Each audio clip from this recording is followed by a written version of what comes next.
Hello everyone, my name is Rich Roy and this is my real life application based data structure project. The title of the project is Bank Management System.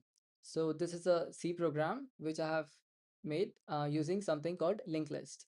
Now we'll see further what is a linked list, but a user uh, with this program can do operations like creating an account and performing operations like depositing money, withdrawing money, or viewing all the accounts which is there in the bank, and also deleting an account.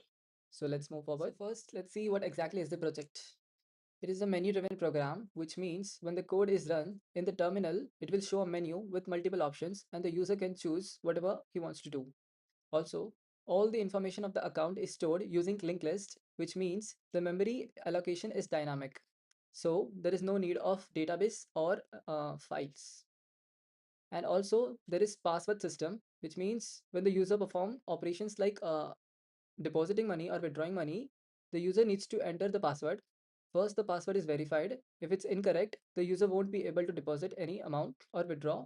If it's correct, then only the user can perform it. Now, the learning side of the project. Why did I build this project? Mainly to get hands-on with things like dynamic memory allocation, which is malloc and free function in C, and also to learn linked lists from scratch and operations like inserting a node in a linked list, searching through them, and deleting a node and building something real using DSA concepts and not just theory.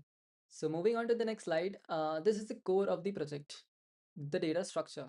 Since I'm using single linked list, in this linked list, each node represent an account. Each node contains account information like the account number, the name of the account holder, password, the initial bank balance amount, and a pointer which points to the next node of the account. Also, this is the visual representation of the linked list. First, the header points to the first account, which is Carol. Then we have Bob. Then at the end, we have Alice. The next pointer of Alice is null, which represents this is the end of the linked list. There's a global variable declared called head, which always points at the very first node. There's one more important thing that whenever a new node is created, it is inserted at the head position. By this, we can reduce the time complexity of insertion to order of 1. Also, whenever we search for a node, we have to go through the entire linked list. Because of this, the time complexity of traversing is order of n. Now moving on to the next slide, we have the core functions. All right, so here we have 6 main functions in the program. Let me just run through each one of them one by one. Create function. It first allocates a new node using malloc, and then it asks the user for all the information of the account. Then it is inserted at the head position of the linked list. Next, we have deposit. It asks the user for the account number. It verifies the account number. Then it adds the deposit amount to the previous balance amount.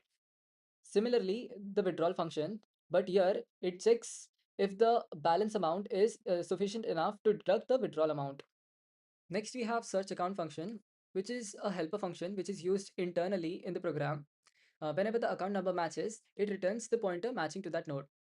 Next, we have display function, which loops from the head to the null, and it display data like account number, name, and the balance of each node. At the end, we have delete account function, which is a bit tricky.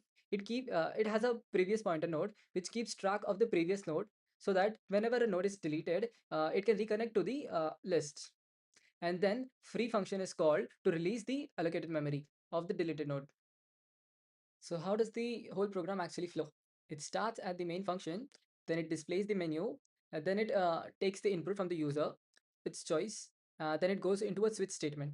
Depending on the choice, it jumps to any one of the cases from case 1 to case 6.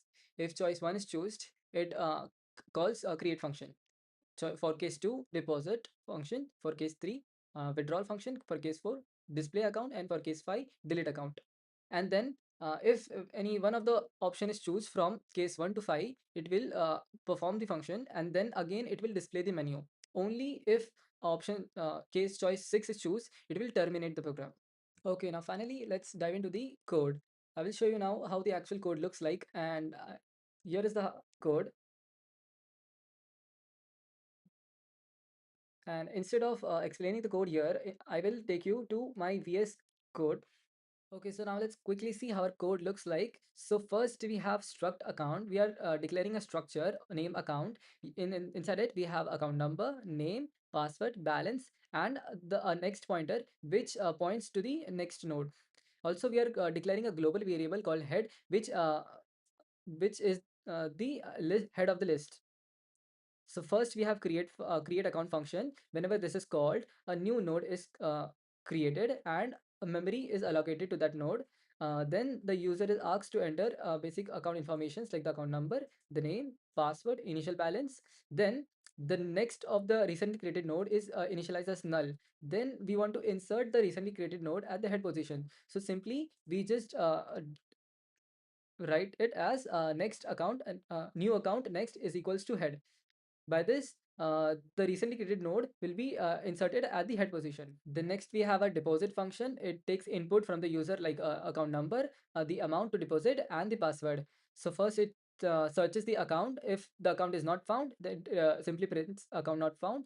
Then it checks for the password. If the password matches, then only it asks for the amount to deposit.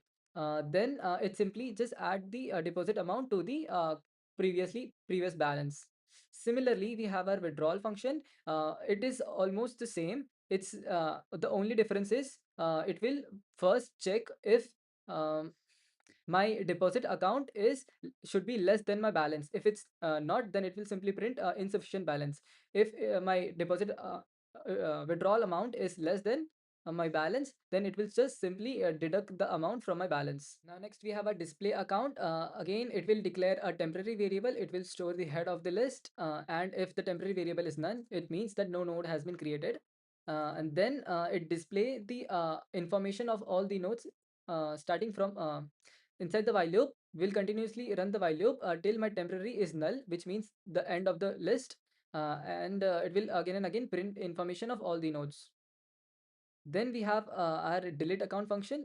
In the delete account function, first we'll take the account number from the user, then we'll search for the account.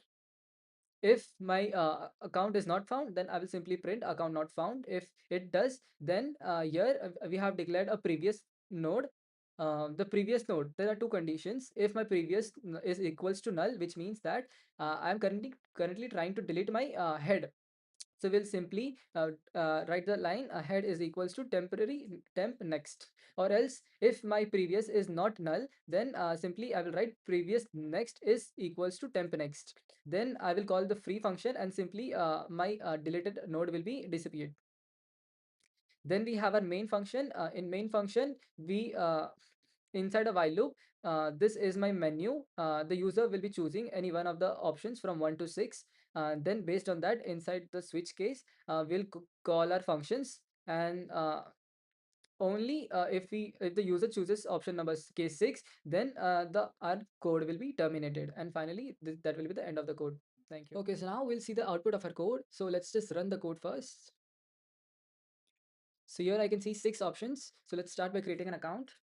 It asks me to enter the account number. Let's just type something. Let the name be Aryan. Now I have to set a password. Now I can put the password anything like string or integer or a combination. For now, let's just put a string, integer. Now I have to set the initial balance. Let it be 20,000. So now my account has been created successfully. Let's just perform operations like deposit and withdrawal. Let's just first do deposit to enter the account number, the password. Now I can deposit any amount like 1,000. So my new balance has been updated to 21,000. Now let's just perform withdrawal. My account number is 125, password. Now I have to make sure my withdrawal amount should be less than my balance. I cannot enter amount more than 21,000. If I put, it will show insufficient balance. So let's just try again. Now let's just put my withdrawal amount as 20,000. See, my balance has been updated. Now it's 1,000 and 20,000 has been deducted. Now let's just create one more account. Let it be 67890. Let the name be Rahul and the password be 2000. The initial amount will be 10,000.